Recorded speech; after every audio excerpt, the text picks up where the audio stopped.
soy la verdad, quien sigue mis pasos la vida tendrá. Aleluya, aleluya, aleluya. Aleluya, aleluya.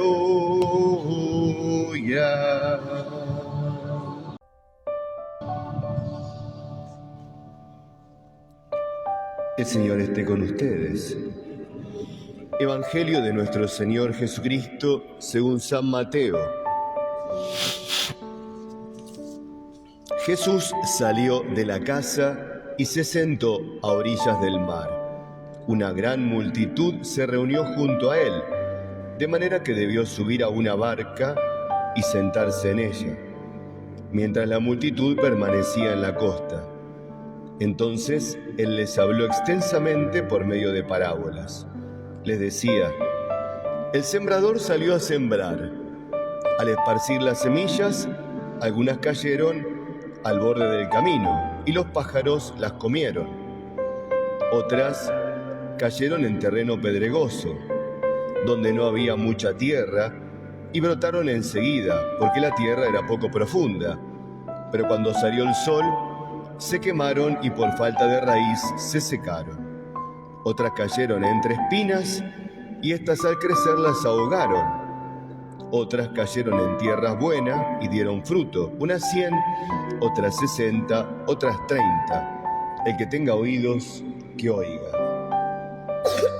Los discípulos se acercaron y le dijeron: ¿por qué les hablas por medio de parábolas? Él le respondió: a ustedes se les ha concedido conocer los misterios del reino de los cielos, pero a ellos no, porque a quien tiene se le dará más todavía y tendrá en abundancia, pero al que no tiene se le quitará aún lo que tiene. Por eso les hablo por medio de parábolas, porque miran y no ven, oyen y no escuchan ni entienden. Y así se cumple en ellos la profecía de Isaías, que dice: por más que oigan, no comprenderán, por más que vean, no conocerán, porque el corazón de este pueblo se ha endurecido.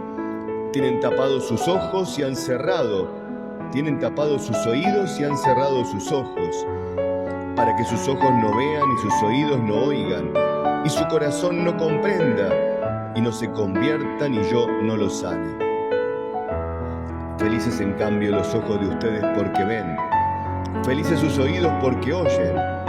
Les aseguro que muchos profetas y justos desearon ver lo que ustedes ven y no lo vieron, oír lo que ustedes oyen y no lo oyeron. Escuchen entonces lo que significa la parábola del sembrador. Cuando alguien oye la palabra del reino y no la comprende, viene el maligno y arrebata lo que había sido sembrado en su corazón. Este es el que recibió la semilla al borde del camino. El que la recibe en terreno pedregoso es el hombre que al escuchar la palabra la acepta enseguida con alegría, pero no la deja echar raíces porque es inconstante. En cuanto sobreviene una tribulación o una persecución a causa de la palabra, inmediatamente sucumbe. El que recibe la semilla entre espinas es el hombre que escucha la palabra, pero las preocupaciones del mundo y la seducción de las riquezas la ahogan y no puede dar fruto. Y el que la recibe en tierra fértil es el hombre que escucha la palabra y la comprende. Este produce fruto, ya sea 100, ya 60, ya 30 por uno. Palabra del Señor.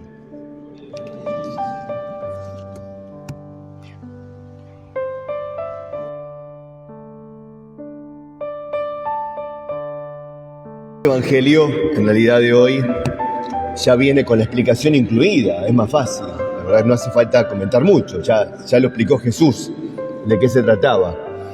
Pero siempre igual podemos dar una vueltita más para poder aprovecharnos nosotros. En primer lugar, Jesús se compara a un sembrador que desparrama la semilla, ¿no? Como para mostrar que Jesús derrama generosamente la gracia a lo largo del mundo, como aquellos antiguos sembradores que sembraban al voleo, ¿no? al voleo y caían las semillas por todas partes, sabiendo aún que muchas no se iban a aprovechar, muchas iban a desperdiciar. También Jesús derrama la gracia sobre todos, aún sabiendo que no todos van a aprovechar en todo momento. Y nos pasa también nosotros, leemos, a veces es una buena práctica que todos los días leamos el Evangelio, lo meditemos, y por ahí nos pasa, no sé si le habrá pasado a ustedes alguna vez, que terminan de leer el Evangelio y dicen, ¿qué leí? ¿Qué leí?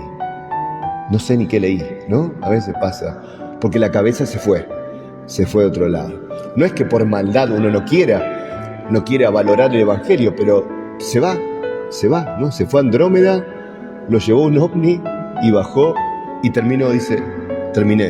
¿Qué leí? Nada. Y a veces por ahí venimos a la misa con buena voluntad, porque hacemos un esfuerzo para venir, y por ahí decimos, bueno, ¿y qué escuché en la misa? Ay, no sé, la verdad. Me quedo estaba con calorcito al lado de la estufa, me acuerdo de eso, por ahí nada más, ¿no? Bueno, así somos. Pero el Señor igual derrama su gracia así a raudales, ¿no? Sale el sembrador a sembrar. Y eso es muy hermoso, porque Él no distingue entre buenos y malos, hace llover, hace salir el sol sobre todos. Y eso nos da siempre esperanza. Pero hoy quiere llamar la atención en los distintos terrenos en donde se recibe esa semilla buena. Y sobre todo habla de 3 tipos de obstáculos que puede encontrar esa buena semilla para poder dar buenos frutos. Esos 3 tipos de obstáculos, si los miramos un poquito más en detalle, podríamos encontrarlos como un paralelo con los 3 enemigos del alma que el catecismo antiguo nos ponía. Estoy seguro que sobre todo los mayores recordarán el catecismo de las 99 preguntas, cuando decía, 3 son los enemigos del alma. ¿Cuáles son? Mundo. ¿Cómo? La carne. Y me falta el otro que está ahí arriba. El demonio. Muy bien. Todavía uno se acuerda. ¿Ven? Mundo, demonio y carne. Decían. Los enemigos del alma. O sea, los enemigos del hombre. Y lo podemos ver, estos 3 enemigos representados en los 3 tipos de terreno que nos presenta Jesús en la parábola. Primero, el mundo.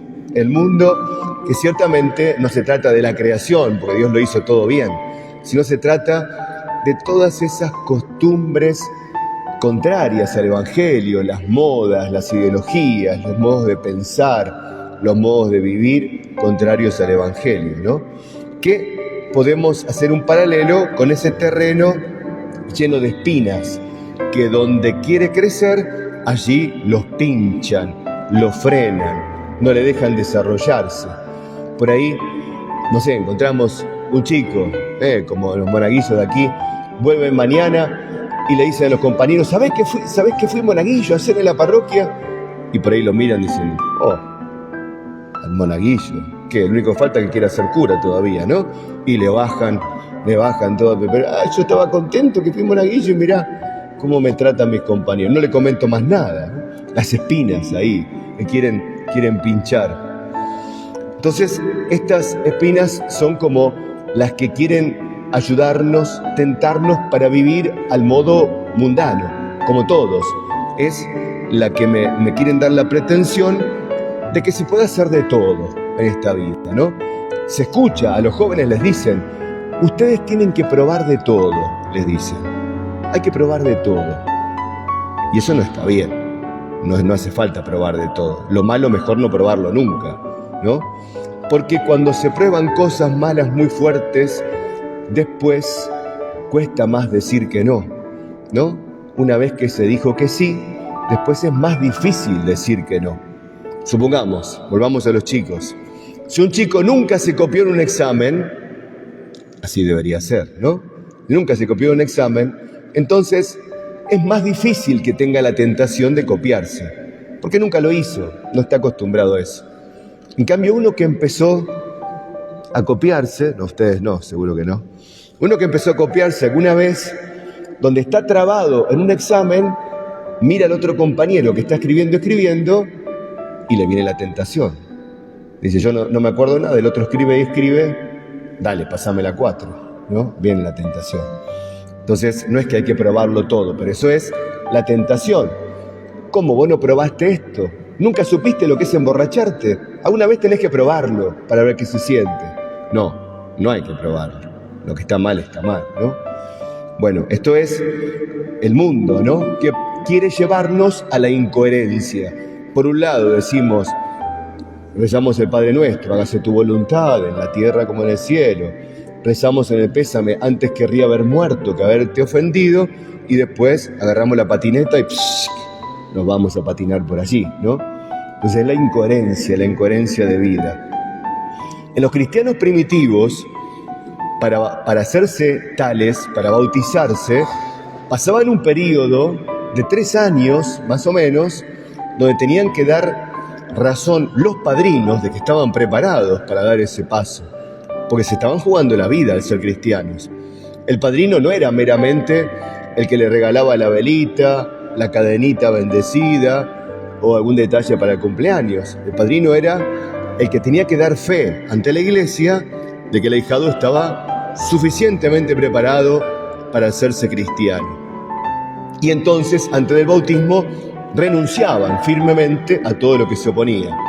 Esto resumido en el mundo, demonio y carne. Decían, no, renunciamos a los ídolos, a las costumbres mundanas, al demonio y todas sus obras.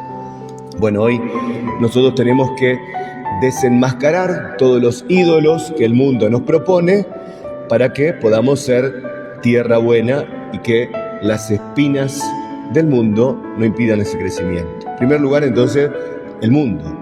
En segundo lugar, las semillas que caen al borde del camino y que vienen los pajaritos y se la comen enseguida. Eso representa al demonio, que viene como tentación rápidamente y nos lleva al pecado. Estamos distraídos, estamos con la guardia baja, estamos flojitos de la vida, sin reservas espirituales, y viene la tentación y sácate, así nos lleva, ¿no? Hay uno de los 7 vicios capitales que los padres de la iglesia llamaban asedia o asedía, que es la pereza espiritual. ¿Qué es eso? Me cuesta todo lo que tiene que ver con lo espiritual.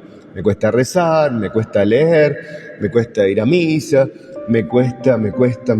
Y entonces voy dejando. Me da pereza hacer las cosas del espíritu. Me dicen arreglar algo material, todo bien, pero ya ponerme a leer algo, ponerme a rezar, ponerme a un retiro, un encuentro, una reunión, todo eso da pereza. Bueno, eso es allí, esas tentaciones de la indiferencia, de que no me llamen la atención las cosas de Dios. Viene la tentación y se lleva la gracia de Dios, ¿no? Porque no estamos firmes, no estamos atentos, no estamos vigilantes.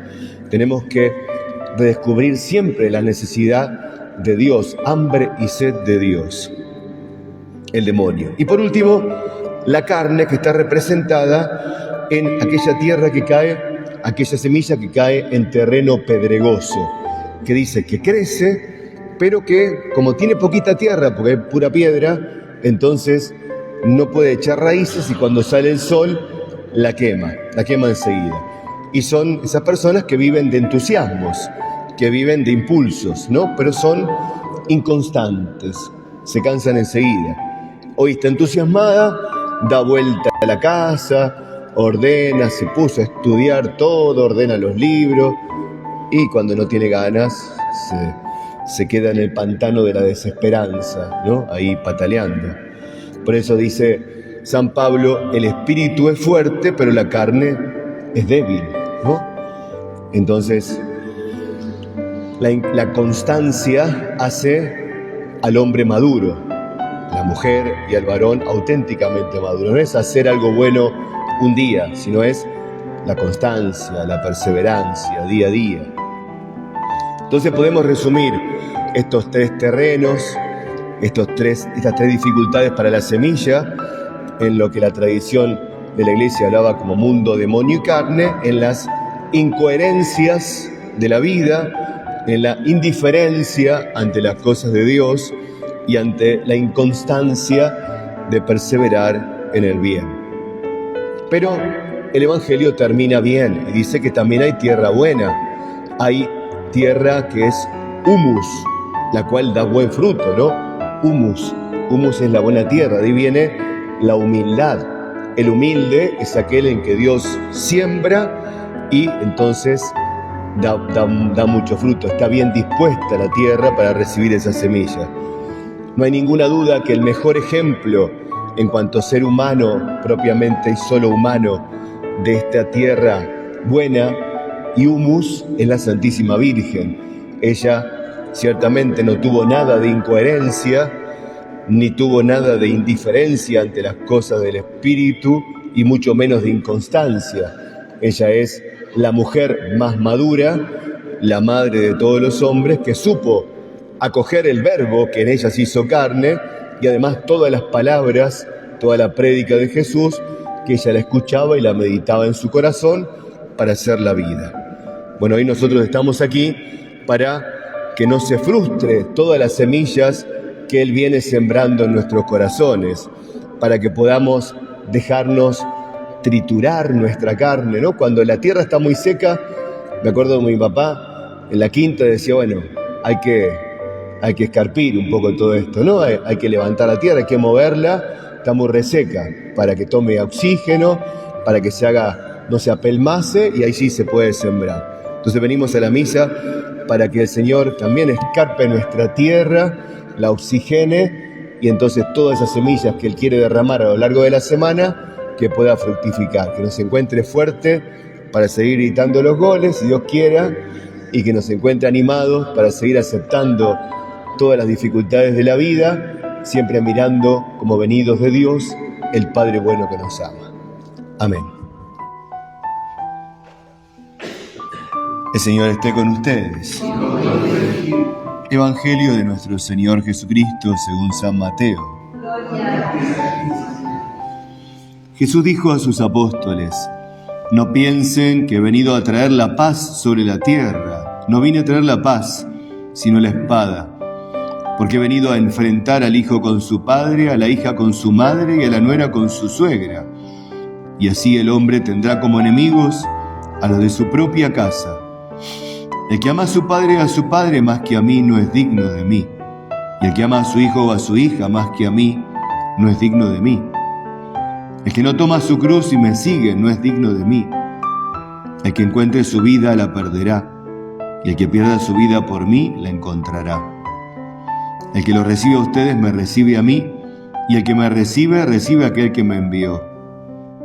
El que recibe a un profeta por ser profeta, tendrá la recompensa de un profeta, y el que recibe a un justo por ser justo, tendrá la recompensa de un justo. Les aseguro que cualquiera que dé a beber, aunque solo sea un vaso de agua fresca, a uno de estos pequeños por ser mi discípulo, no quedará sin recompensa. Cuando Jesús terminó de dar estas instrucciones a sus 12 discípulos, partió de allí para enseñar y predicar a las ciudades de la región. Palabra del Señor.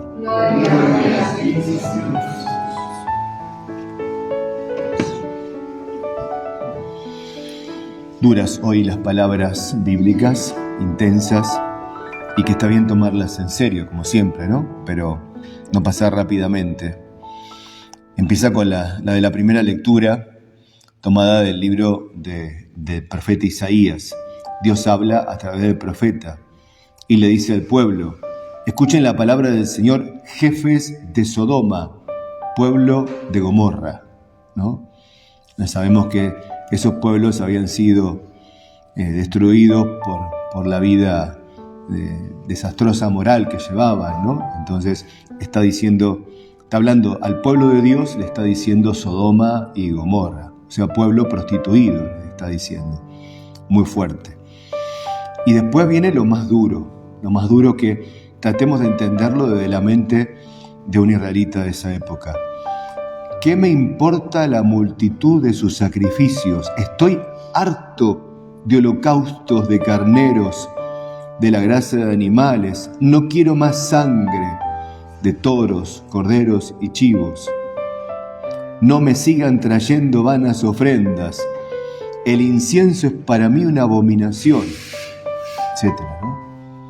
O sea, imagínense cómo era el modo de expresar la religiosidad de un judío de esa época. Cuando Israel pudo asentarse como tal, cuando pudo llegar después de todo el éxodo en la tierra prometida, cuando logró conquistar todo el territorio, estamos en la época del rey David, en el 1000 a.C.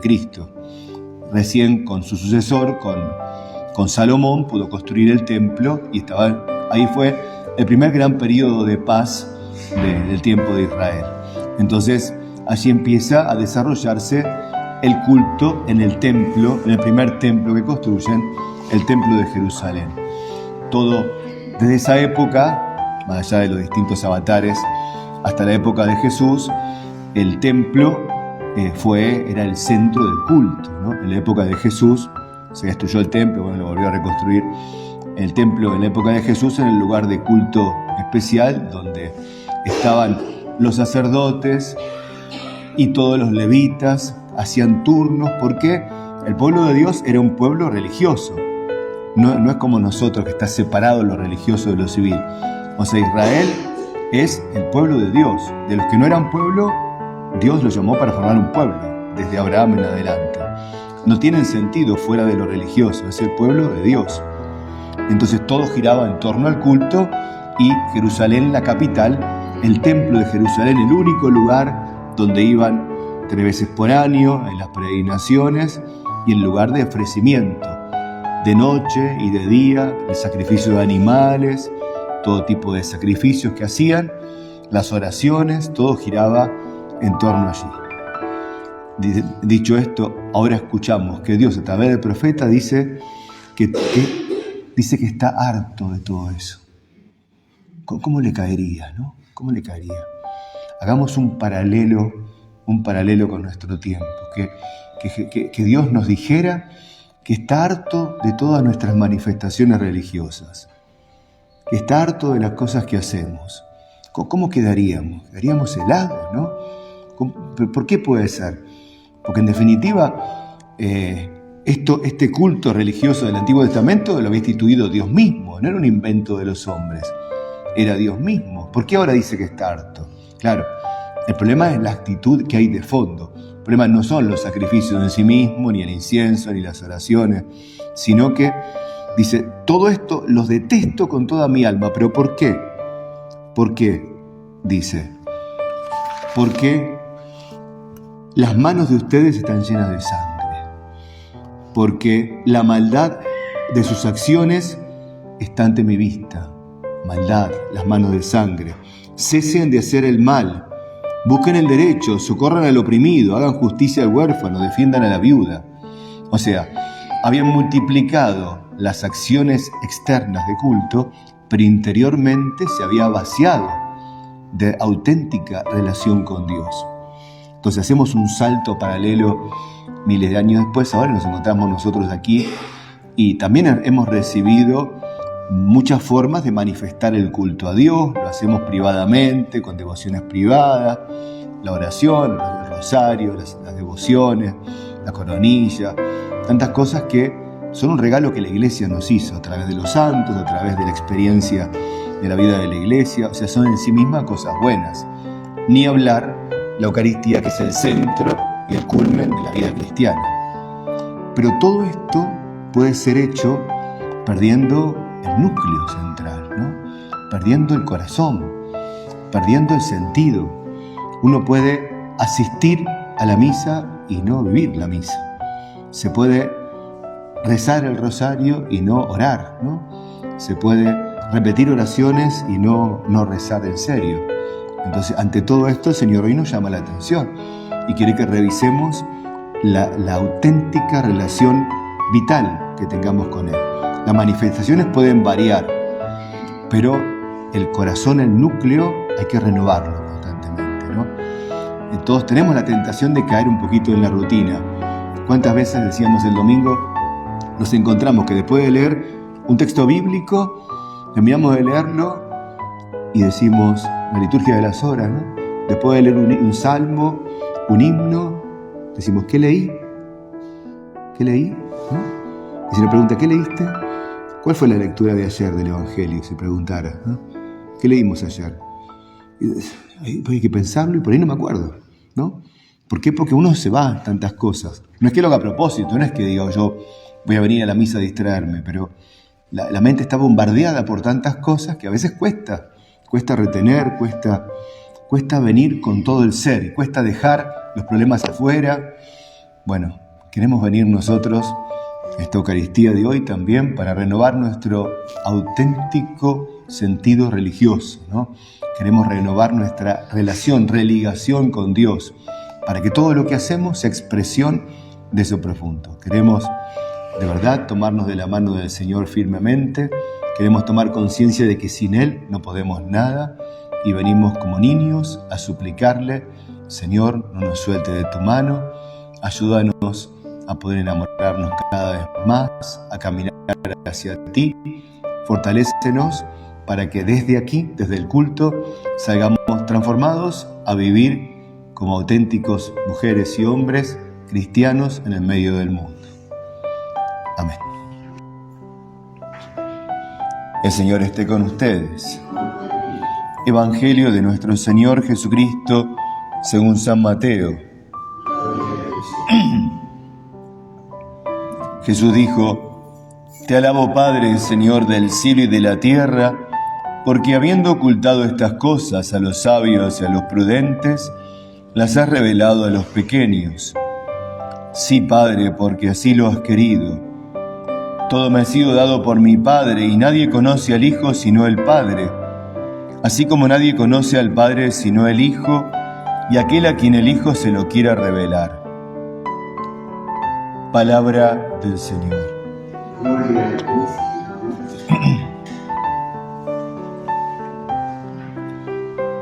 Bueno, más allá de la alegría deportiva, Jesús eleva el corazón al Padre alabándolo y diciendo que son los pequeños los que lo conocen, los que lo pueden conocer, los que pueden captar su revelación. Los sencillos, los humildes, los que saben que toda su vida está en manos de Dios. Esos experimentan esto que repetíamos en el Salmo: el Señor no abandona a su pueblo. Tendríamos que tener grabado aquí en lo más profundo del corazón. Hace poquito una persona me contaba los problemas laborales que tenían y que, bueno, uno de la familia decidió dejar el trabajo que tenía por otra apuesta laboral, difícil, pero queriendo hacer una mejora, un trabajo más independiente, y cómo con el tiempo, bueno, se fue encaminando la cosa. No es por la teología protestante, ¿no?, que parece que cuando uno se acerca a Dios tiene salud, dinero y amor, no es eso. Pero sí es verdad que si uno lo busca a Dios con todo el corazón y con toda el alma, el Señor no nos abandona, ¿no? Hay que confiar plenamente en Él. Sobre todo lo que Él busca, no busca tanto la prosperidad económica, que nos vaya bien en un sentido mundano, sino nos busca a Él. Él nos busca, o sea, busca que lo descubramos a Él.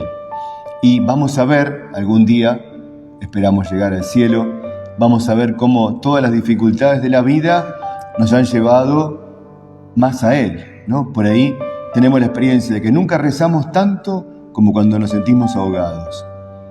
Cuando está todo bien, por ahí decimos gracias, Señor, pero seguimos. Pero cuando estamos ahogados, cuando no vemos por dónde salir, cuando no sabemos por dónde tirar, qué Dios nos querrá o cómo podremos sobrellevar esa dificultad, ahí oramos y hacemos rezar a muchos, ¿no?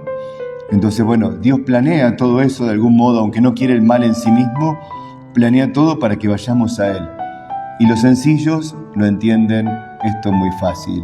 Son capaces de decir: no sé, no entiendo, no sé, pero Dios está detrás de todo esto y me fío en Él, confío en Él. El Señor no abandona a su pueblo. Bueno, vamos a renovar hoy nuestra fe en este Dios Padre Todopoderoso, que en su Hijo nos vuelva a recordar estas cosas para que en el medio de todas las dificultades de la vida tengamos la conciencia y la experiencia ya de que Dios nunca nos abandona. Amén. El Señor esté con ustedes. Evangelio de nuestro Señor Jesucristo según San Mateo. Jesús tomó la palabra y dijo: vengan a mí todos los que están afligidos y agobiados, y yo los aliviaré. Carguen ustedes el yugo y aprendan de mí, que soy paciente y humilde de corazón, y así encontrarán alivio, porque mi yugo es suave y mi carga liviana. Palabra del Señor. Gloria a Dios.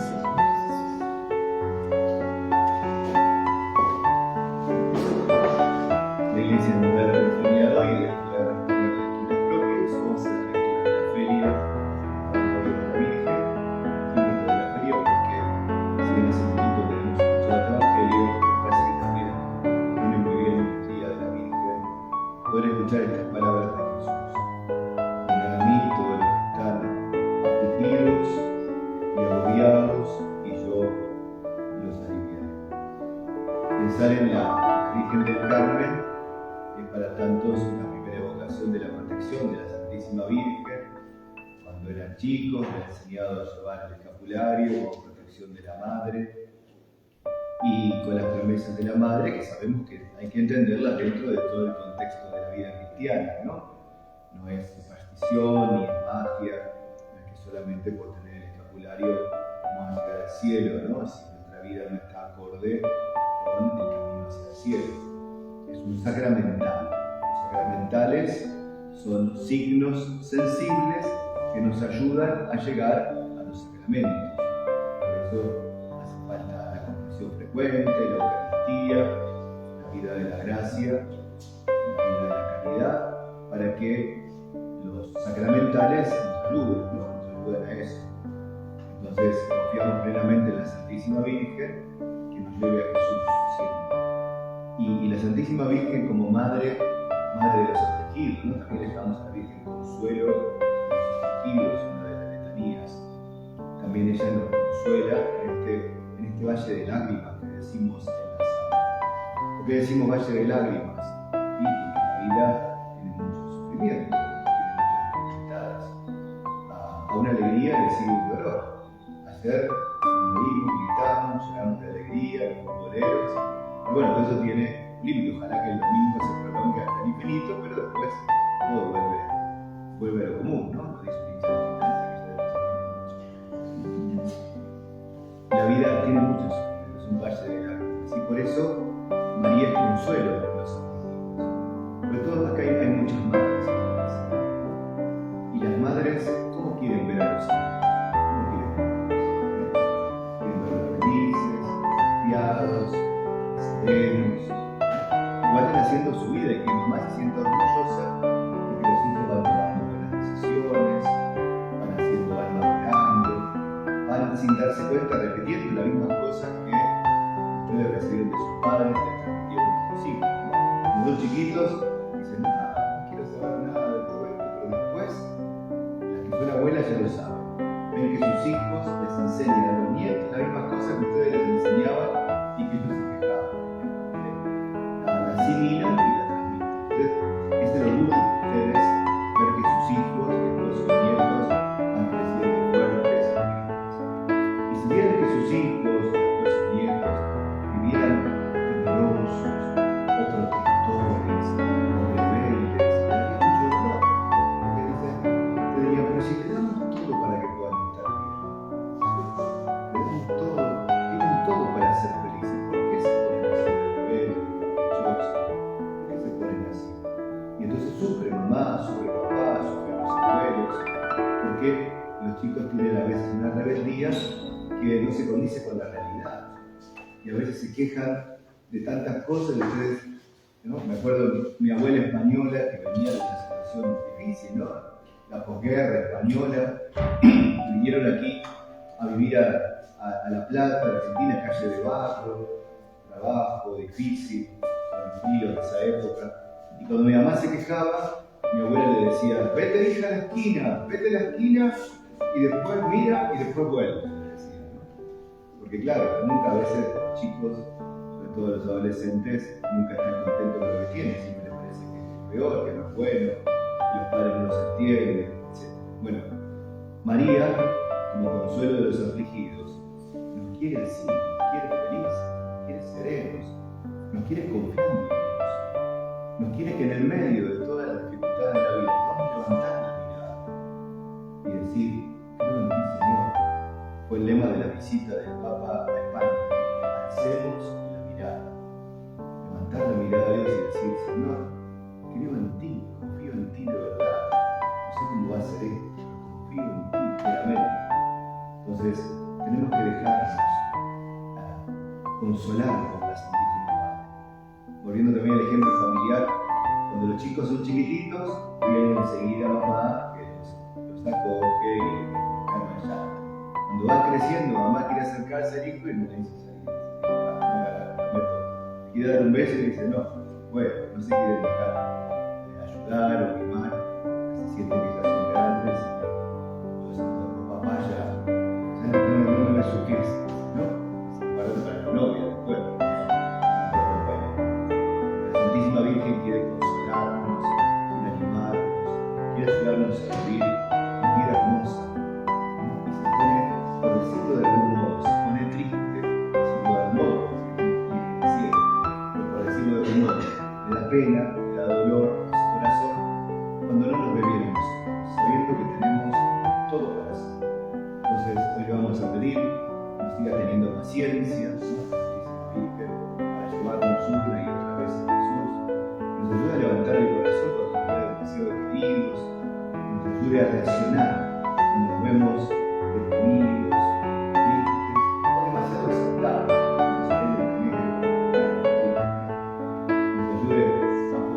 Seguir caminando firmes hacia Jesús, donde Él siempre está. Yo estaré siempre ustedes todos los días. Hasta el fin del mundo nos animó a ser pacientes y humildes como Él y cargar su yugo que es suave y su carga ligera.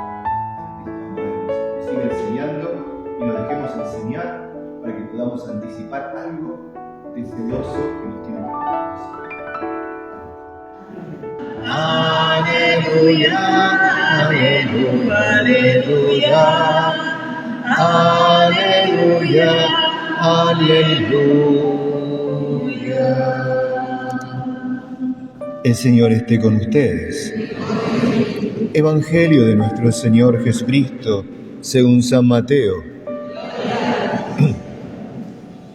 Algunos escribas y fariseos dijeron a Jesús: Maestro, queremos que nos hagas ver un signo.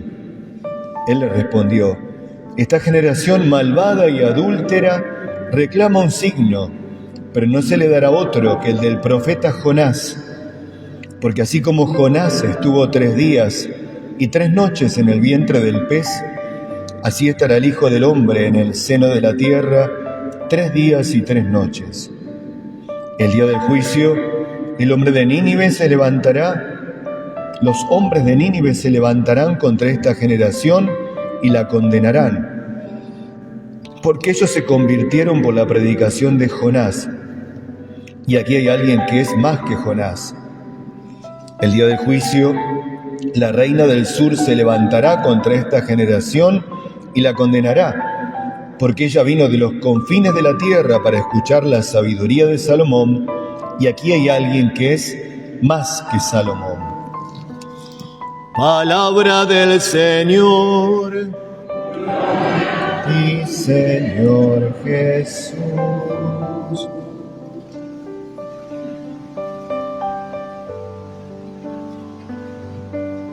En el marco de este encuentro de formación de los amigos de las hermanas, el Evangelio pone en boca de Jesús unas palabras así duras de corrección, ¿no? Llama a esta gente, escribas y fariseos, que eran los religiosos, los más religiosos de esa época, los llama generación malvada y adúltera.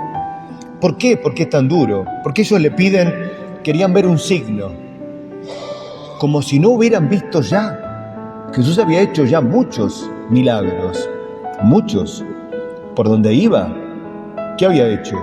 ¿Qué se acuerdan? Curó enfermos, paralíticos, ciegos, lisiados, expulsó demonios. Revivió a 2 niños, después a Lázaro. O sea, ¿qué querían? Como Herodes, que quería que le hagan milagritos delante de él como un espectáculo. No, tenían la mente cerrada a Jesús. Querían ver más, no alcanzaba. Y los signos de Jesús eran suficientemente claros para los humildes y sencillos y suficientemente oscuros para los que estaban encerrados en su propio modo de entender las cosas. Entonces lo llama generación malvada y adúltera. ¿Por qué adúltera? Porque el adulterio es una cuestión de engaños matrimoniales, ¿no? ¿Por qué llama adúlteros?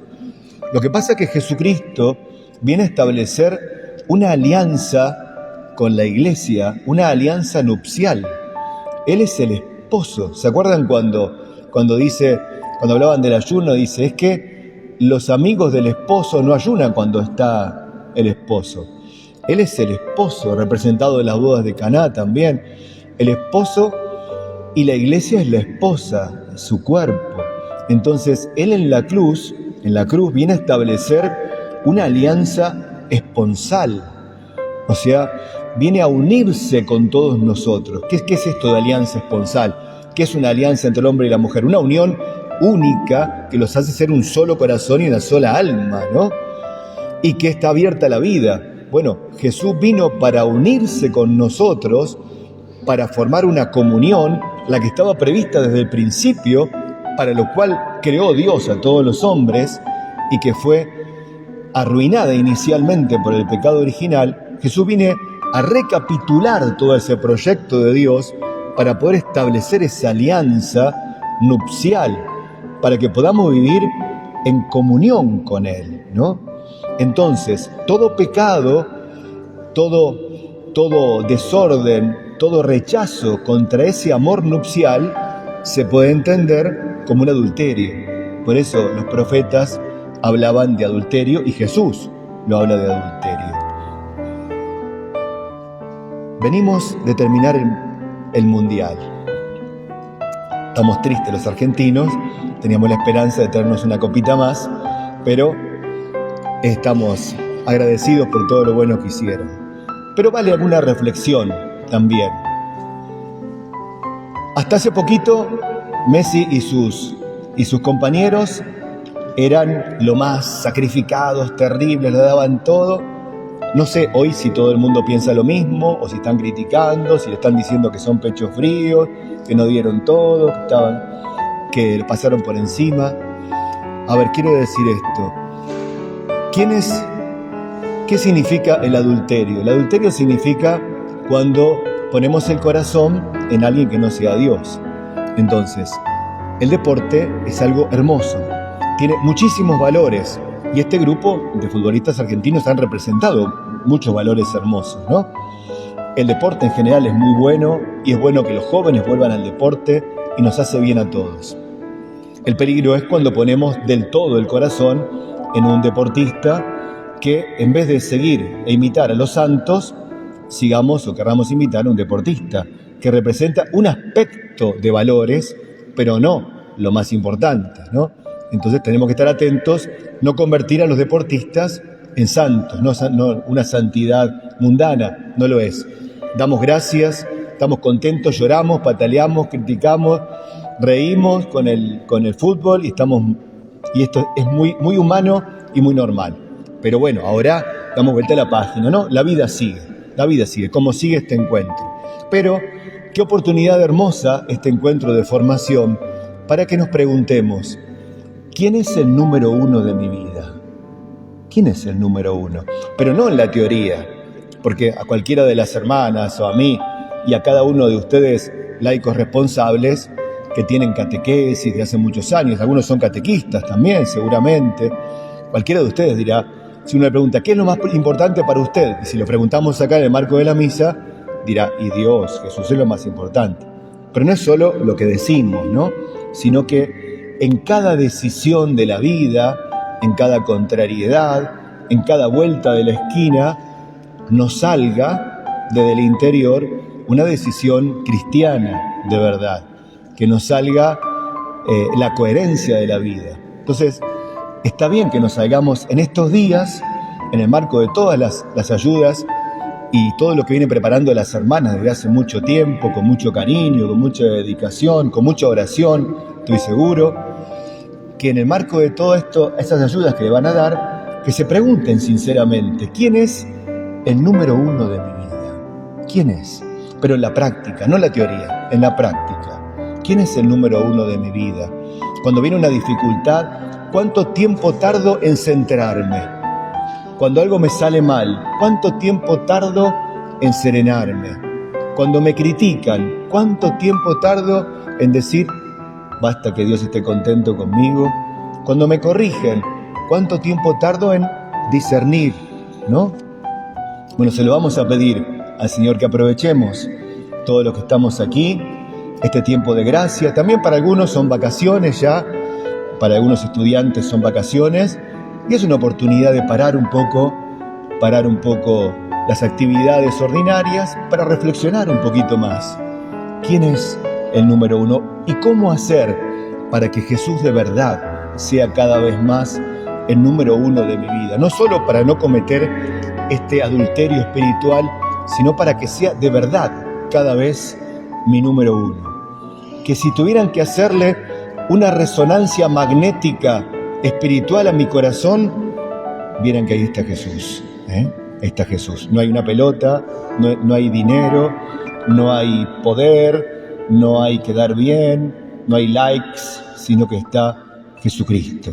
Y que mi corazón sea un reflejo del Sagrado Corazón de Jesús. Se lo pedimos con todo nuestro corazón al Señor para que la Eucaristía que vamos a recibir, los que estén preparados, pueda ayudar a seguir transformando toda nuestra vida en Jesús. Amén.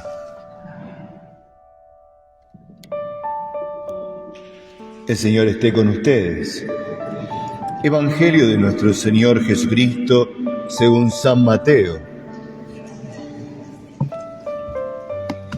Jesús estaba hablando a la multitud cuando su madre y sus hermanos, que estaban afuera, trataban de hablar con él. Alguien le dijo, tu madre y tus hermanos están ahí afuera y quieren hablarte. Jesús le respondió, ¿quién es mi madre y quiénes son mis hermanos? Y señalando con la mano a sus discípulos, agregó, estos son mi madre y mis hermanos, porque todo el que hace la voluntad de mi Padre que está en el cielo, ese es mi hermano, mi hermana y mi madre.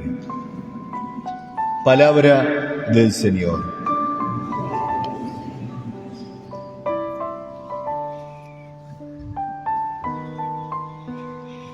Jesús nos viene a enseñar que quiere establecer una nueva familiaridad con el hombre, una comunión, una familia. Los discípulos suyos, la Iglesia, quiere ser la comunidad de sus amigos, de sus hermanos, sus familiares íntimos, su madre y sus hermanos, tratando de cumplir la voluntad del Padre como lo hace Él, que vive su alimento es hacer la voluntad del Padre. Dios nos creó para vivir en comunión con Él. La felicidad del hombre está en poder aceptar esa invitación a vivir en relación de comunión con Dios. Como la había destruido por el pecado original y sus consecuencias, y todos los pecados personales de la historia, entonces viene Jesucristo a reconstruir esta relación de comunión con nosotros, para que podamos vivir como sus discípulos, sus hermanos, sus amigos. Ya no los llamo siervos, servidores, sino amigos. Esto lo vemos, esta conciencia clara también la podemos ver en el santo de hoy, San Lorenzo de Brindis, este capuchino que fue un predicador notable, con mucha sabiduría de la palabra de Dios, para poder llevar a muchos hermanos de aquel siglo otra vez llevarlo al Evangelio. ¿Cómo podemos creer, cómo puede el hombre creer en Dios y en su plan salvífico si nadie les predica, ¿no? San Pablo decía eso, ¿cómo van a creer si nadie les predica? Por eso decía, ¡ay de mí si no predicara el Evangelio! Este capuchino lo tenía en su corazón grabado y por eso preparaba sus sermones en la oración, en el sacrificio, en el estudio de la palabra de Dios, y después pudo ser instrumento de Dios para atraer a muchos hacia Él. Hoy día muchas veces decimos que el primer modo de ayudar a que los hombres descubran a Dios es el testimonio, y hay que volver a decirlo y acentuarlo. No hay ninguna duda que sin testimonio no hay nada, pero eso no quita que acompañado de ese testimonio, después de abrir las puertas de los demás con ese testimonio, no sea importante la palabra de Dios, la catequesis, el comunicar el plan de Dios en el Evangelio. Y esto empieza en casa, ¿no? Empieza con los hijos. A veces escuchamos que algunos padres dicen que les cuesta transmitir el mensaje a los hijos más chiquitos porque no saben ya cómo hacerlo, o porque las preguntas, no saben cómo responder a veces a las preguntas que van haciendo los niños, que están muy despiertos hoy, ¿no? Y es un poco un signo de que los padres por allí están un poco fríos, sin el entrenamiento suficiente en la palabra de Dios para poder transmitirlo a sus hijos. Pensemos en lo que hacía el pueblo de Israel. Los padres tenían la obligación y le contaban las historias sagradas a los hijos antes de irse a dormir, en los momentos de las fiestas, y le iban transmitiendo. Nuestro padre Abraham, su hijo Isaac, Jacob, Moisés, todas las historias sagradas le iban contando y transmitiendo para que suscitaran la fe de los chicos, y en los momentos de dificultad recordaban, así como Moisés guió al pueblo a través de todas esas dificultades al desierto, así hoy también Dios nos ayudará en estos momentos. Bueno, hoy día los chicos saben más de Messi que de las historias sagradas, ¿no? Entonces, no es que esté mal que sepan de Messi, pero hay que volver a enseñar a nuestros santos, a los modelos que aparecen en la Sagrada Escritura, volver a mostrar los modelos que nos ayudan a poder construir la vida sobre la palabra de Dios. Volver otra vez a las Biblias para niños, volver a las historias sagradas, es algo muy importante para no perder el camino, para que en el medio de tanta confusión volvamos a poner fundamentos sólidos y poder transmitir a los chicos los amigos que los van a guiar ciertamente a lo largo de toda su vida. El Papa nos ha canonizado hace poquito al joven Acutis, ¿no? Que es un joven muy parecido a cualquiera de esta época, murió en el 2006, Carlo Acutis, y puede ser un buen modelo para los adolescentes, para los jovencitos, para que vean cómo también hoy se puede ser santo en la vida ordinaria. También ha canonizado a Piergiorgio Frassati, un poquito anterior, pero un joven modelo también en el medio de ideologías difíciles, comunistas de esa época, socialistas, y sin embargo, él supo ser un ejemplo de caridad, aún en el medio de una familia con ideología distinta.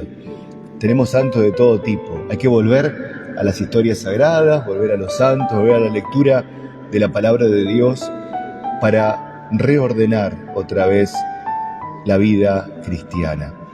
Vamos a pedir la intercesión de este santo de hoy, que fue un gran predicador de la palabra, San Lorenzo de Brindis, para que nos dé ese ímpetu, ese hambre de la palabra de Dios y nos dé el celo para poder llevarlo, siempre acompañado del testimonio, pero también con la palabra oportuna para orientar la desorientación de nuestros hermanos de hoy y poder dar un fundamento sólido para sus vidas. Amén.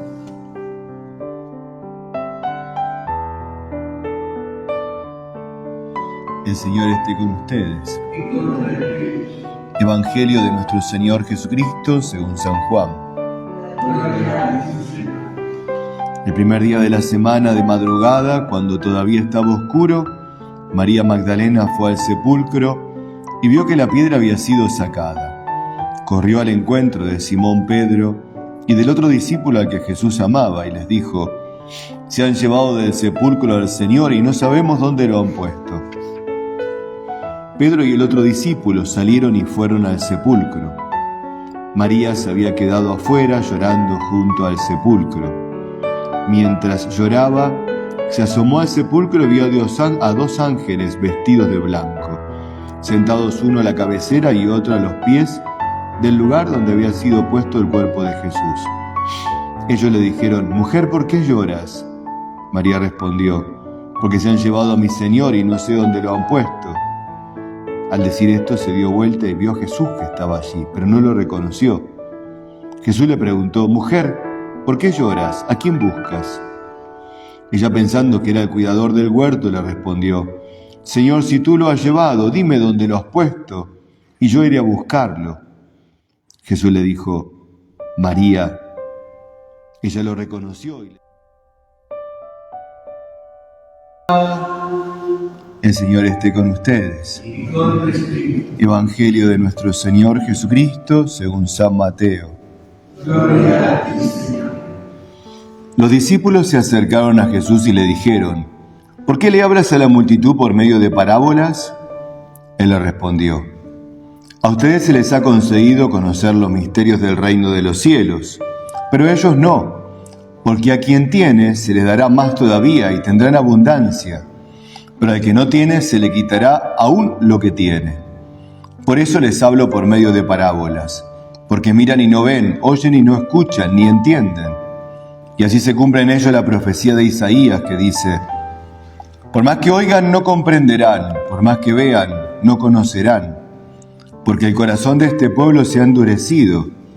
Tienen tapados sus oídos y han cerrado sus ojos, para que sus ojos no vean y sus oídos no oigan, y su corazón no comprenda y no se convierta y yo no lo sane. Felices en cambio los ojos de ustedes porque ven, felices sus oídos porque oyen. Les aseguro que muchos profetas y justos desearon ver lo que ustedes ven y no lo vieron, oír lo que ustedes oyen y no lo oyeron». Palabra del Señor. Gloria a ti, Señor Jesús.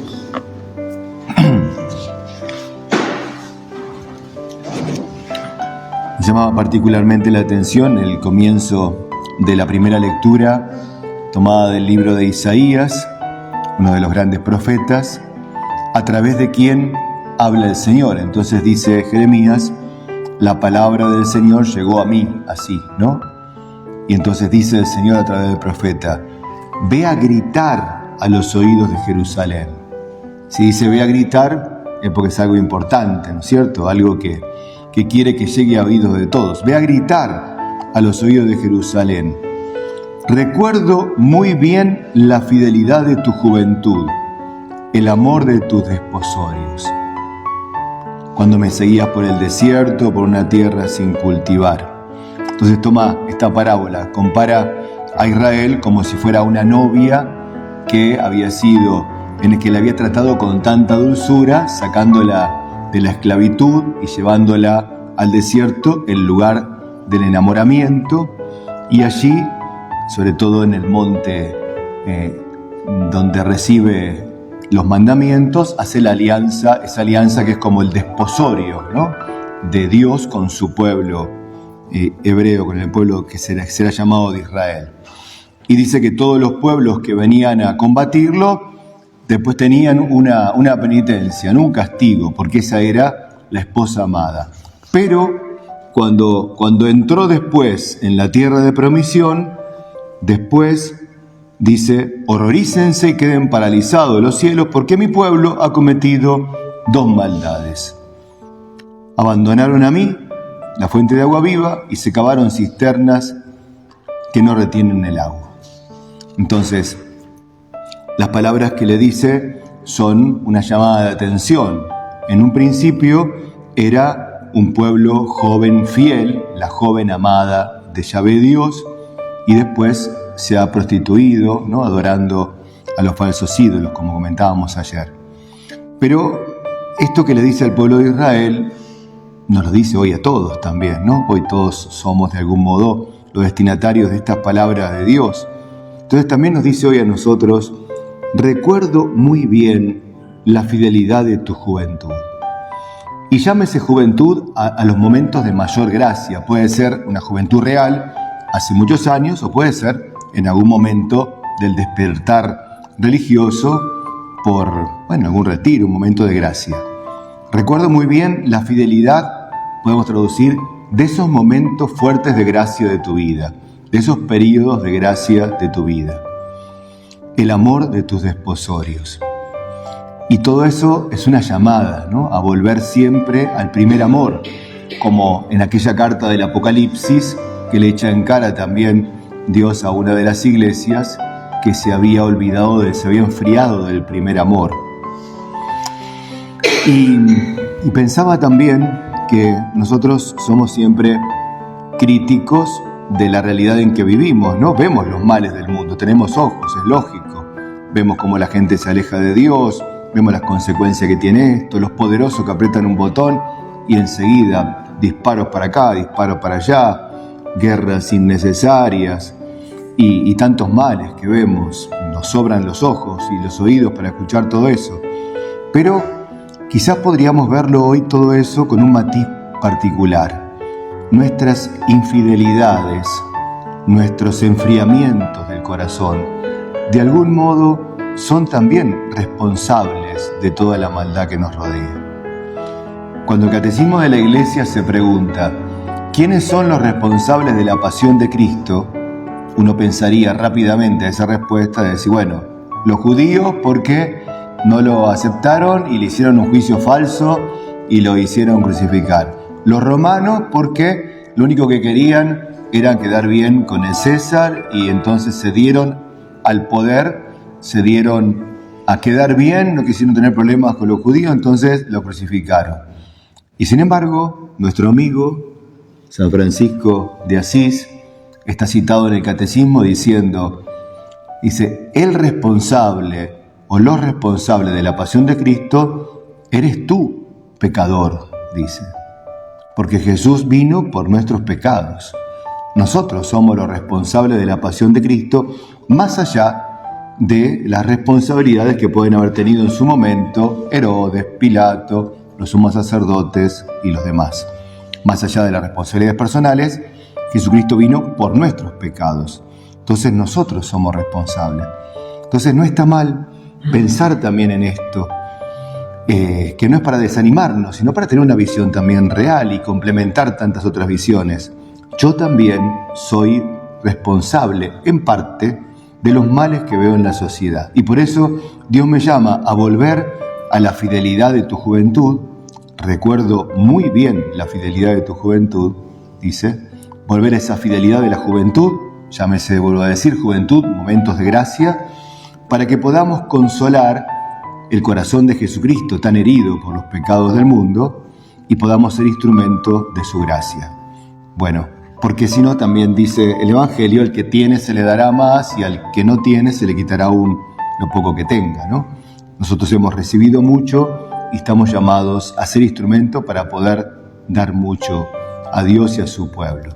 Nos ayude a poder tomar conciencia de nuestra responsabilidad para volver siempre a ese primer amor. Amén. El Señor esté con ustedes. Evangelio de nuestro Señor Jesucristo según San Mateo. Jesús dijo a la multitud: el reino de los cielos se parece a un tesoro escondido en un campo. Un hombre lo encuentra, lo vuelve a esconder y lleno de alegría vende todo lo que posee y compra el campo. El reino de los cielos se parece también a un negociante que se dedicaba a buscar perlas finas y al encontrar una de gran valor fue a vender todo lo que tenía y la compró. Palabra del Señor.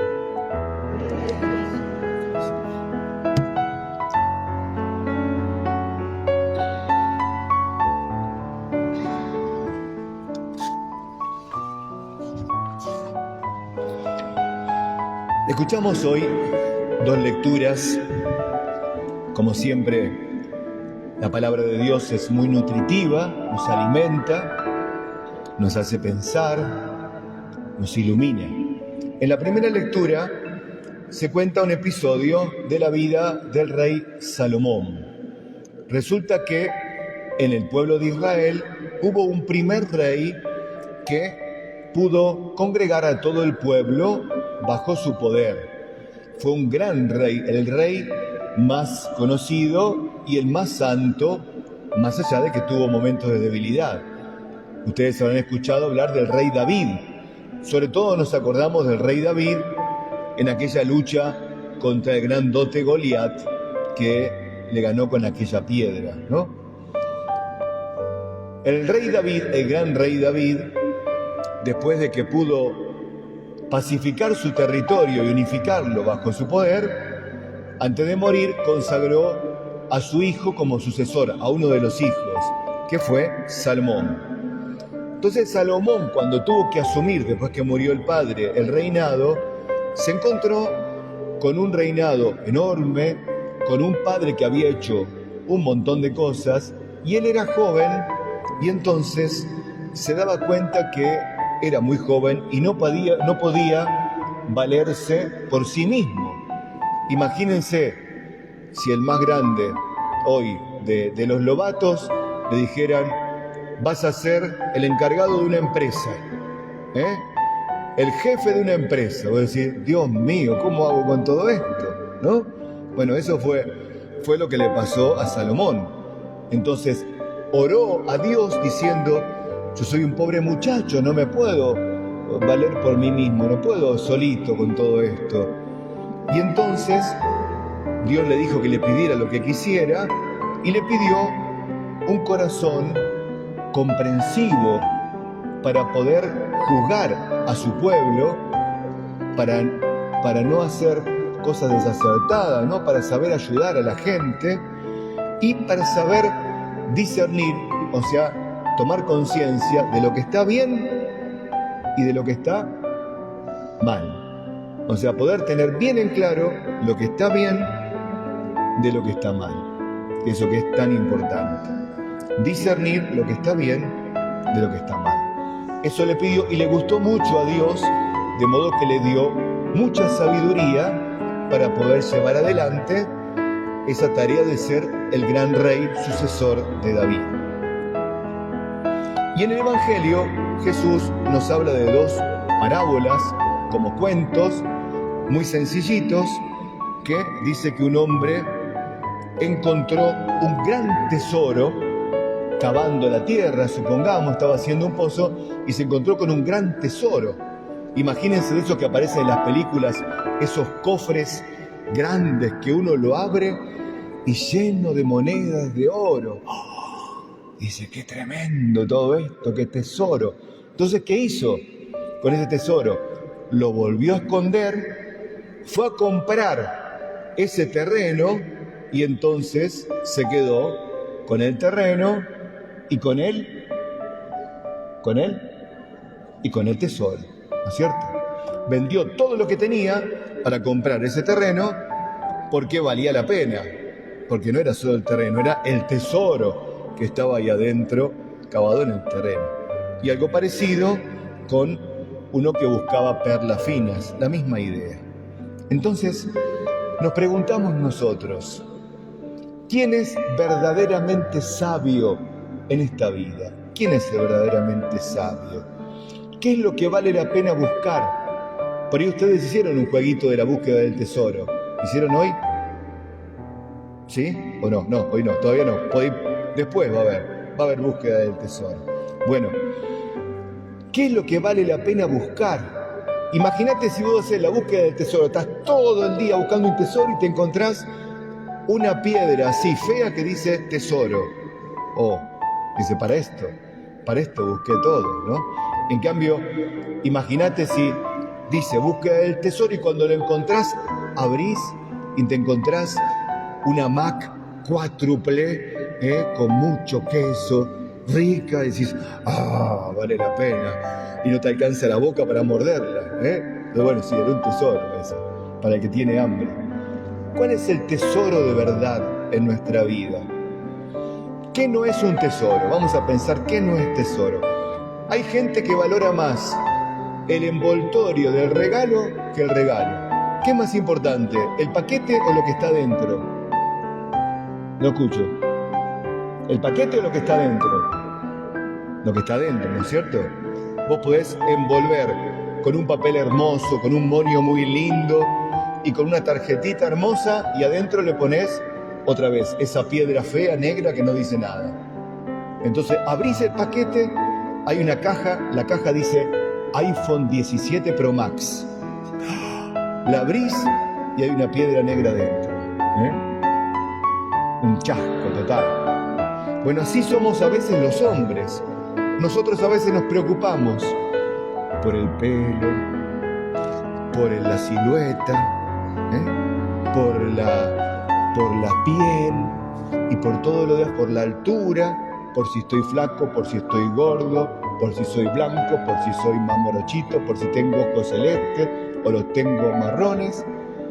Y nos preocupamos mucho por todo eso. Eso es el envoltorio de nuestra vida. Hay que cuidarlo, pero es el envoltorio nada más, ¿no? Otros se preocupan de hablar bien. Lo importante es hablar bien, decir cosas bien dichas, que parezcan importantes. Mirá cómo habla esa persona. Qué bien que habla. Vale la pena. Otros se preocupan, los que están más en las redes sociales, de cuántos me gusta recibieron, cuántos likes o cuántos seguidores tienen. Yo tengo 100.000 en TikTok, soy pero famosísimo, qué importante que soy. ¿Qué vale todo eso? ¿No? Y otros se preocupan de que muchos te aplaudan, de que muchos dicen, qué buena persona es qué buena persona, parecido a lo de los likes. Todo eso no es el tesoro, ciertamente todo eso no es el tesoro. El tesoro es el que descubrió Salomón. Primero, no me puedo valer por mí mismo. El tesoro primero es la humildad. Tomar conciencia de que solo no podemos. Por eso un grupo scout vive en grupo, en manada, vive en grupo siempre. Nunca vive solo, ¿no? No se hace un campamento solo, salvo los más grandes de todos que hacen una prueba ya en solitario, pero como prueba de partida. Pero si no, se vive en grupo. Vivimos en una familia, papá y mamá, los hermanos, y cuando venimos al grupo scout vivimos en grupo, porque nadie puede vivir solo. El tesoro está adentro, no afuera. Está acá adentro. ¿Qué hay acá adentro? ¿Qué hay acá? El corazón. El corazón. El tesoro está acá adentro. Es un corazón bueno. El mayor tesoro que podemos tener no está en el banco, ni está en la computadora o en el celular. Está acá. Es un corazón bueno, un corazón hermoso, un corazón bondadoso.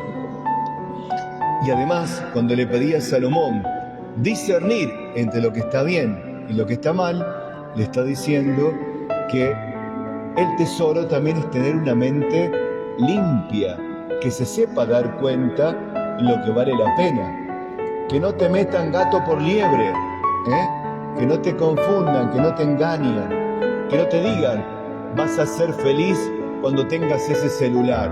Es mentira eso. Vas a ser feliz cuando tengas un corazón limpio, una mente capaz de discernir lo que está bien y lo que está mal. Y en definitiva, el gran tesoro es una palabra que tiene 4 letras. A ver quién la adivina. Una palabra de 4 letras que empieza con A. ¿Cuál? Amor. Ese es el gran tesoro. El amor a Dios, el amor de Dios y el amor a los hermanos.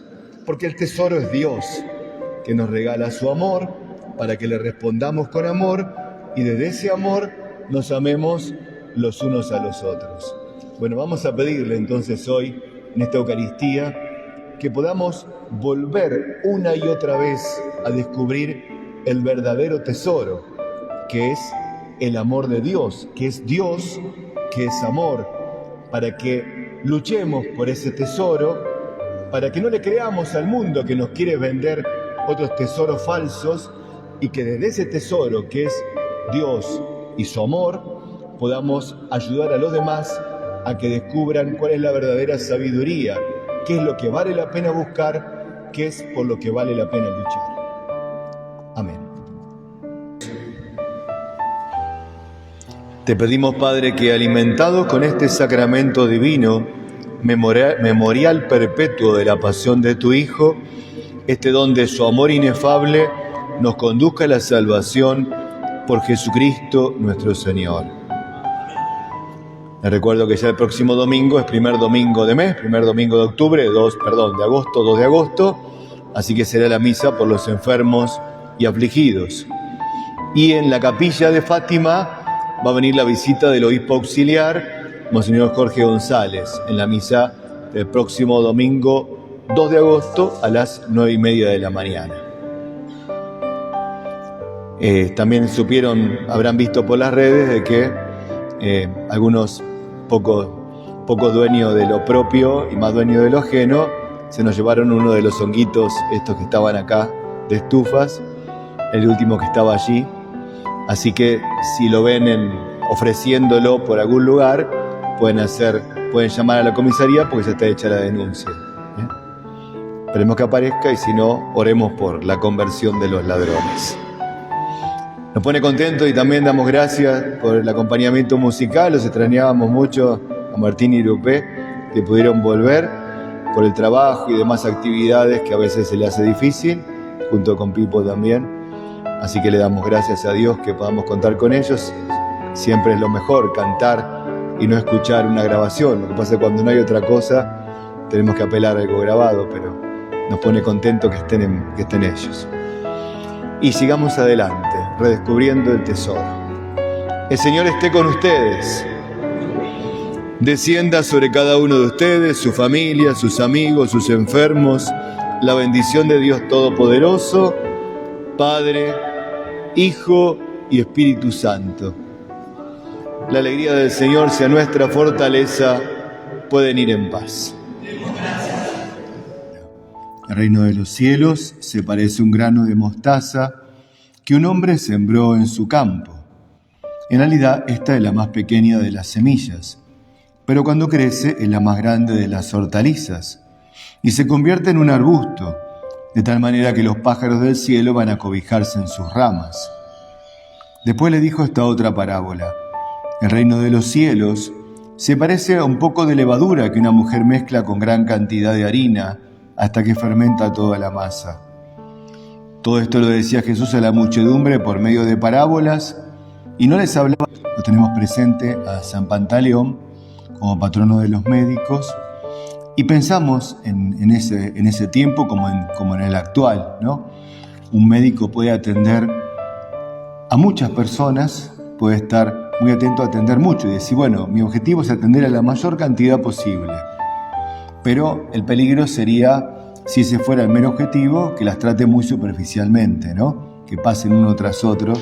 Tenemos por ahí la experiencia de ir a un médico y uno dice, fue como demasiado rápido todo esto, no sentí que me escuchara demasiado, me recetó algo rápido y me liquidó, o me mandó a hacer un estudio y no sentí una atención personalizada. En el otro extremo tenemos esos médicos que cuando crece se transforma en un arbusto donde se vienen a cobijar los pájaros. La extensión, ¿no? El médico que atiende a muchos. El reino de los cielos tiene que extenderse. Pero también se parece a un poco de levadura, que la mujer mezcla con harina y se fermenta. O sea que viene a transformar la calidad, la cantidad y la calidad. La extensión y la transformación dentro del corazón. Las dos cosas son importantes. Si nos quedamos solo en la extensión, no podemos descuidar la transformación. El deseo de que Dios transforme cada corazón y que le sirvamos de instrumento y que podamos llegar a muchos, a cada vez más personas. Amén. Lectura del libro de Jeremías. Que mis ojos se deshagan en lágrimas, día y noche sin cesar, porque la Virgen hija de mi pueblo ha sufrido un gran quebranto, una llaga incurable. Si salgo del campo abierto, veo las víctimas de la espada. Si entro en la ciudad, veo los sufrimientos del hambre. Sí, hasta el profeta y el sacerdote recorren el país y no logran comprender. ¿Has rechazado del todo a Judá? ¿Estás disgustado con Sión? ¿Por qué nos has herido sin remedio? Se esperaba la paz y no hay nada bueno. El tiempo de la curación y sobrevino el espanto. Reconocemos, Señor, nuestra maldad, la iniquidad de nuestros padres, porque hemos pecado contra ti. A causa de tu nombre, no desprecies, no envilezcas el trono de tu gloria. Acuérdate, no rompas tu alianza con nosotros. Entre los ídolos de las naciones, ¿hay alguien que haga llover? ¿Es el cielo el que envía los chaparrones? ¿No eres tú, Señor nuestro Dios? Nosotros esperamos en ti, porque eres tú el que has hecho todo esto. Palabra de Dios. Repetimos: líbrame, Señor, por el honor de tu nombre. No recuerdes para nuestro mal las culpas de otros tiempos. Compadécete pronto de nosotros, porque estamos totalmente abatidos. Líbrame, Señor, por el honor de tu nombre. Ayúdanos, Dios Salvador nuestro, por el honor de tu nombre. Líbranos y perdona nuestros pecados a causa de tu nombre. Líbrame, Señor, por el honor de tu nombre. Llegue hasta tu presencia el lamento de los cautivos. Preserva con tu brazo poderoso a los que están condenados a muerte. Líbrame, Señor, por el honor de tu nombre.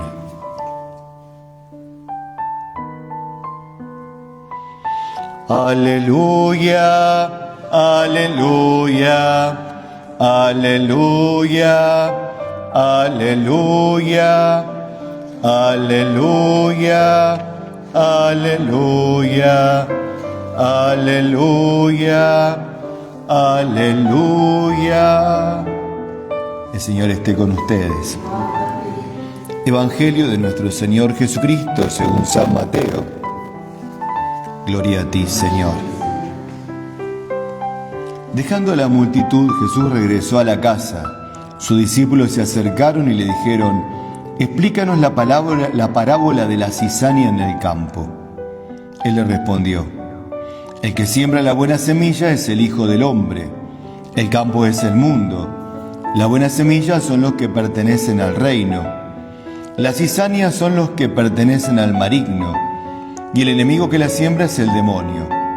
La cosecha es el fin del mundo y los cosechadores son los ángeles.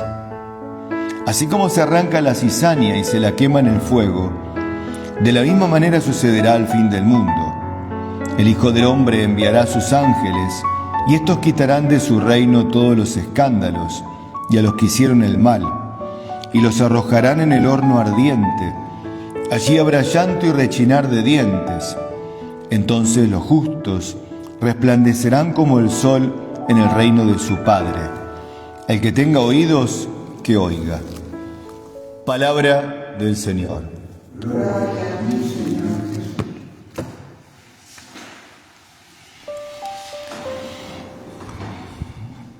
Nos quedamos en la segunda parte. La primera estuvimos el domingos pasados hablando de la parábola del trigo y de la cizaña, que la explica Jesús, y termina hablando del juicio que vendrá al fin del mundo. Es una verdad muy consoladora y muy esperanzadora que exista un juicio justo al fin del mundo, porque en la historia, cuanto más años van pasando por nuestra vida, los chicos consideran que hay justicia aquí, ¿no? Y entonces, ante un problema, primero van a papá y mamá. papá, mamá, me pegaron, me sacaron esto, y ellos creen que papá y mamá van a resolver todo. Hacen lo que pueden, papá y mamá. Después, cuando hay algún problema, si no en la escuela, apelan a la maestra, al preceptor, a la directora en todo caso, y parece que todo más o menos se puede ir arreglando dentro de los límites de los ambientes donde nos movemos. Después van a jugar al fútbol y bueno, reclaman al árbitro, más o menos, trata al árbitro de ser sin pensar en el partido de Argentina y España y todo esto, pero tratan de ser ecuánimes. Pero a medida que van pasando los años nos vamos dando cuenta de que la justicia es muy limitada, es más limitada de lo que pensamos. A veces la vemos sufrir justos por acusaciones que no tienen nada que ver, o nosotros mismos podemos padecer cosas. Hoy cualquier persona puede decir cualquier cosa de la otra y presentar fácilmente una acusación y decir barbaridades y mentiras y arruinarle la vida a una persona por una falsa acusación. Han llegado hasta el suicidio personas por haber sido acusadas injustamente en cosas graves y por no poder mostrar su verdad. O sea, en esta vida estamos como, pareciera que cada vez la justicia, aún teniendo tantos medios, cada vez por la corrupción del mundo, hace que sea más flojita. Y entonces hay muchos que se desaniman. Dice, ¿dónde está el triunfo de los justos? Al final es mejor ser malo y pasarla bien, porque los malos viven mejor. Bueno, por eso el mensaje del Señor de la existencia de un juicio justo al final de los tiempos es muy grande y muy consolador. Todos podemos pensar que, aunque intentemos hacer todo lo posible por mejorar acá y por obtener justicia, en la medida que no se pueda, va a haber un juicio allá, va a haber un juicio justo, ¿no? Estamos en la mano de Dios siempre, y lo que no se pudo demostrar acá, el Señor lo tiene patente en sus manos, en su mente, en su corazón, ¿no? Por eso dice que enviará el Hijo del Hombre a sus ángeles, estos quitarán de su reino todos los escándalos a los que hicieron el mal y los arrojarán en el horno ardiente. Existe un horno ardiente para las personas, o sea, ¿qué significa? Es una imagen, ¿no? Es el estado de sufrimiento eterno, esto es lo que llamamos el infierno, ¿no? Estado de sufrimiento eterno para aquellos que siendo injustos en esta vida no se han arrepentido y han hecho el mal a los demás. Esto es un mensaje de esperanza, porque sabemos que el bien es más grande, que la justicia es más grande que todas las injusticias humanas. Hoy parece que el que tiene dinero se compra un buen abogado, un buen en el sentido de influyente, y lo tiene resuelto. Lo vemos en el mundo del espectáculo, ¿no? Siempre hay unos poquitos que están ahí llamando la atención y parece que eso les resuelve las situaciones. Termina el Evangelio diciendo, los justos resplandecerán como el sol en el reino de su Padre. Confiamos en Él, y aunque tengamos que pasar momentos de injusticias y dolores en esta vida, aún tratando de ponerlo mejor y de solucionarlo, no es que nos vamos a quedar con los brazos cruzados, pero aún intentándolo cuando no se pueda dar, confiamos en Dios y sabemos que en el cielo, si perseveramos en el bien, participaremos de la gloria del Padre, donde habrá una perfecta caridad, donde ya no habrá más mentiras y donde podremos disfrutar del gozo eterno. Amén. El Señor esté con ustedes. Evangelio de nuestro Señor Jesucristo según San Juan. Gloria a ti, Señor. Muchos judíos habían ido a consolar a Marta y a María por la muerte de su hermano Lázaro. Al enterarse de que Jesús llegaba, Marta salió a su encuentro, mientras María permanecía en la casa. Marta dijo a Jesús, Señor, si hubieras estado aquí, mi hermano no habría muerto, pero yo sé que aún ahora Dios te concederá todo lo que le pidas. Jesús le dijo, tu hermano resucitará. Marta le respondió, sé que resucitará en la resurrección del último día. Jesús le dijo, yo soy la resurrección y la vida. El que cree en mí, aunque muera, vivirá, y todo el que vive y cree en mí no morirá jamás. ¿Crees esto? Ella le respondió, sí, Señor, creo que tú eres el Mesías, el Hijo de Dios vivo, el que debía venir al mundo. Palabra del Señor. Gloria a ti.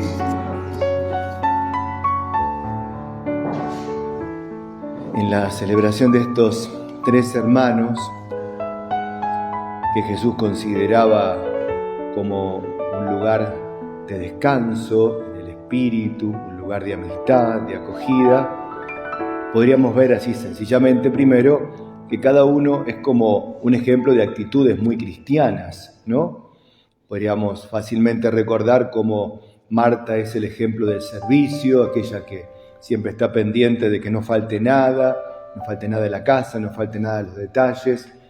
El ejemplo de la iglesia servidora, la iglesia que sale al encuentro de los más necesitados, sale al encuentro de la educación, sale al encuentro de la cultura, sale al encuentro del mundo del trabajo, la iglesia que sale, que va, que trata de poder, como madre, poder salir y acompañar y alimentar a sus hijos.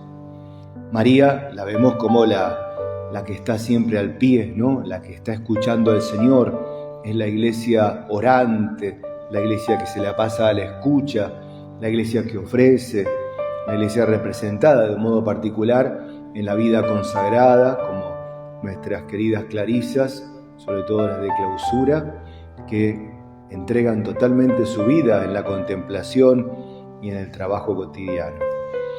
Y en Lázaro podríamos ver aquel que, como es el que revivió el Señor, el que tiene clara conciencia de la propia debilidad y vive dando gracias a Dios porque es un milagro viviente, ¿no? Toma conciencia de la propia debilidad y se da cuenta de que su vida es un don de Dios. Vive colgado de Dios porque sabe que la vida entera se la debe a Él. Pero vamos a quedarnos mirando a Jesús con respecto a ellos. Jesús va a la casa de ellos, estos 3 hermanos, buscando su amistad. También Jesús es humano, ¿no? Es hombre de verdad. A veces lo ponemos tan elevado solo como Dios que nos cuesta entenderlo como hombre y nos parece que es una falta de respeto pensar que Jesús se cansa, Jesús tiene que estar todos los días lidiando con los apóstoles, que era uno más cabeza dura que otro.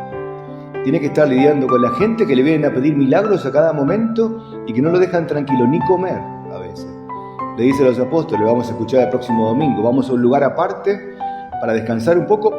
Ahí la gente irrumpe, ¿no? Humanamente, los mismos parientes de Jesús, no María, pero parte de sus parientes lo vienen a buscar porque creen que estaba loco. Humanamente es una vida muy estresante la que lleva Jesús. Entonces Él va de vez en cuando a la casa de estos amigos. Encuentra solaz, encuentra paz, encuentra sintonía, encuentra acogida, cada uno a su modo. Marta, la servidora, en María, la contemplativa, en su amigo Lázaro, que como comentamos otras veces, algunos dicen que era discapacitado y por eso sus hermanas se habían dedicado a cuidarlo, no sé, pero allí se sentía muy bien. Y es Jesús el que experimentó esa amistad humana, el que nos ofrece a todos nosotros también esa experiencia. Ya no lo llamo servidores, lo llamo amigos. A cada uno de nosotros nos llama para vivir esa experiencia humana que Él vivió con Marta, María y Lázaro. Y cada Eucaristía es eso también. Nosotros también, estresados, cada uno a su modo, de todos los líos que nos toca vivir, venimos, tenemos la gracia de poder venir, al menos los domingos, pero también ustedes, muchos de ustedes, diariamente, venir al encuentro del Señor, venir a ver al amigo, no venir a cumplir una ley, no venimos meramente a recibir un sacramento como algo frío, sino venimos a ver al amigo, venimos a encontrarnos con el gran amigo, venimos a poner nuestro corazón en sus manos, venimos a sentirnos amados, a descubrir que Él es el que nos llama amigos y que esa experiencia que hizo Él en Betania la quiere ofrecer constantemente a nosotros de un modo especial en cada Eucaristía. Cada Eucaristía también tiene un eco de esa Betania. Cada Eucaristía es Betania, mucho más. Es sacrificio, es renovación de la entrega de Jesús, es anticipo de vida eterna. Es un misterio enorme cada Eucaristía, pero también es esto, ¿no? También es una Betania, donde venimos a estar con Él y experimentar su amistad. Ojalá que cada día vengamos con hambre y sed de Él, con deseo de encontrarlo. Cuando uno hace un largo viaje para visitar a un amigo, está contando las horas, está pensando lo que le va a contar, se lo anota, le va anticipando cosas, y ese encuentro es hermoso, ¿no es cierto?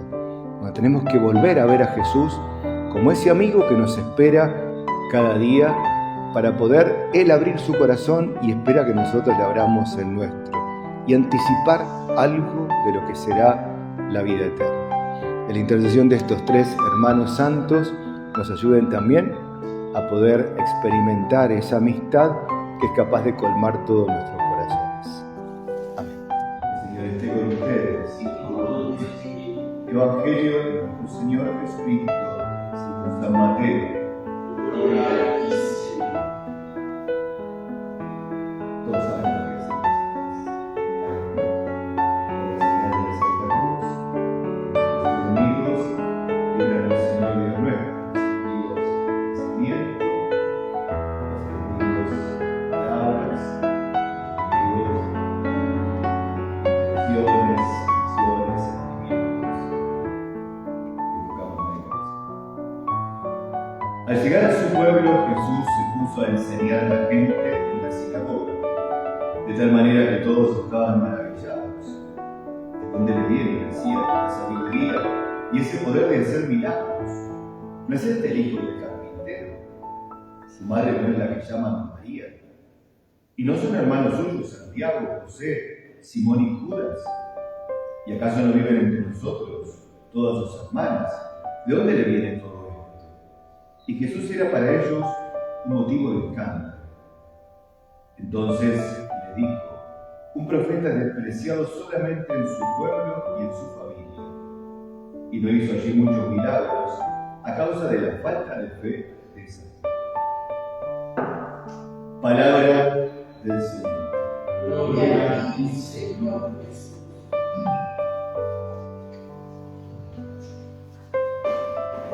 Celebramos a San Ignacio de Loyola, que es un modelo patrono, decíamos, de los ejercicios espirituales, de su pluma y de todos los retiros. Él fue un hombre con una fina sensibilidad psicológica, y en ese retiro que hizo la prueba de grandeza después de haber estado mucho tiempo en la rehabilitación, porque la pierna que le habían roto en una batalla, y después de leer los libros de los santos, los santos, la colección de los santos, después de leer vida espiritual, ¿no? Frente a lo que estaba acostumbrado a leer, que era el libro de caballería, entonces empieza a entender las cosas del espíritu, empieza a entender las emociones, las distintas emociones, sentimientos de nuestro espíritu, y empieza a poder crecer en el discernimiento para tomar conciencia que lo que viene de Dios y lo que viene de mis impulsos desordenados, que viene del demonio, especialista en discernimiento. Qué importante que soy, ayuda a saber frenar no Dios, además, no por esa batalla, esa derrota. Nosotros a veces tenemos que aprovechar también las circunstancias y para la oración, para la reflexión, y si no nos frena Dios, nosotros, para ir viendo en nuestro interior esas emociones, esos movimientos. Entonces, por ejemplo, en el Evangelio vemos estos comentarios que hace la gente con Dios. Comentarios de chusco. Viene Jesús y se pone a enseñar y se queda maravillado. En el primer momento maravillado, siempre dice,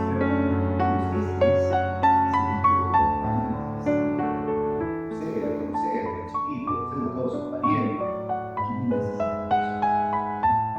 Es un comentario de cariño, de placer, es un comentario un poco feliz de alguien que no se para a pensar y decir, alguien que se pone a enseñar de una manera tan maravillosa, no puede sino venir de Dios. Porque puedo decir Nicodemo, sabemos, maestro, que tú has venido de Dios por las cosas que haces, ¿no? Bueno, este discernimiento no lo tenían acá esta gente, y se enoja, dice que era un motivo de escándalo. Bueno, podemos pensar hoy una de esas emociones que nos hace mucho daño. La Iglesia las resume en los 7 vicios capitales. Hacemos uno hoy que está de algún modo alumbrado acá en este Evangelio, que es la envidia. Ellos de algún modo manifiestan envidia por esto, que es de los nuestros, y a la vez acá está hablando de un modo especial. ¿Quién se cree que es? Es un vicio muy feo, ¿no? Y no tan rápido tenemos que pasar por alto y decir, esto yo no lo tengo. Cada uno de los 7 vicios capitales nos hacen perder el dominio de nosotros mismos. Nos hacen que las decisiones las tome como si dijéramos otro, no nosotros. Está decidiendo impulsos que no son lo más profundo de nosotros. Cuando sentimos envidia, cuando deseamos, ¿no?, que nos aprecien a nosotros más que a los demás, cuando nos ponemos muy bien con las cosas que nos salen, sobre todo en relación con los demás, ¿no? Cuando nos alegramos de que el otro vaya mal, nos alegramos, en fin, tuvo lo que se merecía, o cuando nos entristecemos de que el otro le va bien, duelen los éxitos de los demás, o nos alegran los fracasos. Cuando nos entristecemos de que hablan bien de nosotros, puede ser compañeros de trabajo, pariente, hablan bien del otro y no hablan bien de mí. Pero esto lo dice del otro y de mí, nadie habla de mí con todo lo que yo hice. O el otro se lleva el mérito de toda esta obra, siendo que yo soy el que le puso más. De mí no habla nadie. El otro, como es se caduca, entonces dicen ahora y todo se lleva el mérito. Y yo que estoy trabajando en silencio, a mí nadie me lo reconoce. ¿Para quién trabajas? ¿Para quién trabajamos? Cuando murmuramos de los demás, cuando murmuramos para quedar mejor que los otros, ¿sabes lo que hizo él? Siempre es así, y nos cubrimos diciendo no, pero para ayudarnos, para aclararnos, pero ahí va. Entonces eso hace que vamos a veces a competir y ponernos mal cuando el otro va avanzando, cuando se compra un auto mejor, cuando tiene mejor trabajo, y a veces surgen reacciones de venganza. Las venganzas a veces son sutiles, no es pegarle físicamente o hacer una publicación en una red social, pero a veces son comentarios dejados de pasar, son ironías, son bromas pesadas, o son comentarios puntuales. Bueno, de todo tenemos que estar vigilantes, porque somos capaces de todo esto, no hay que asustarse, y si alguna vez mirar, a ver en qué medida me siento un poco encasillado en esta pulsión, en este desorden.